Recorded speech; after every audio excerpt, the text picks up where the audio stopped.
உங்கள எத்தனை பேருக்கு சங்கரபதி கோட்டையை பத்தி தெரியும்?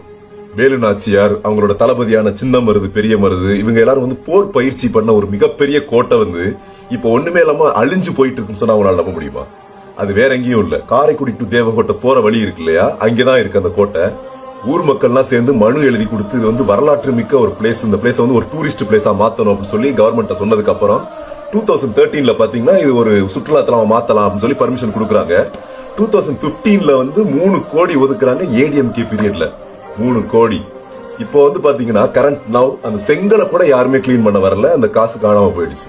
இந்த கோட்டையோட ஸ்பெஷல் என்னன்னா, சின்ன மருது பெரிய மருது அரெஸ்ட் பண்ண இடம், அதாவது பிரிட்டிஷ் வந்து அரெஸ்ட் பண்ண இடமே அதுதான். நம்ம ஆளுங்களோட சூழ்ச்சினால இந்த கோட்டைக்கு பின்னாடி மிகப்பெரிய போர் பயிற்சிக்கான பெரிய தளமே இன்னமும் இருக்கு. ஒரு 1.5-2 ஏக்கர் கிட்ட பெரிய தளம் ஒண்ணு இன்னமும் இருக்கு, மெயின்டைன் பண்ணாம. இந்த கோட்டைக்கு கீழே மிகப்பெரிய சுரங்க பாதைகள்லாம் இருக்கு. திருச்சி, மதுரை, புதுக்கோட்டை இது எல்லாத்துக்குமே போறதுக்கான பாதைகள் இருக்கு.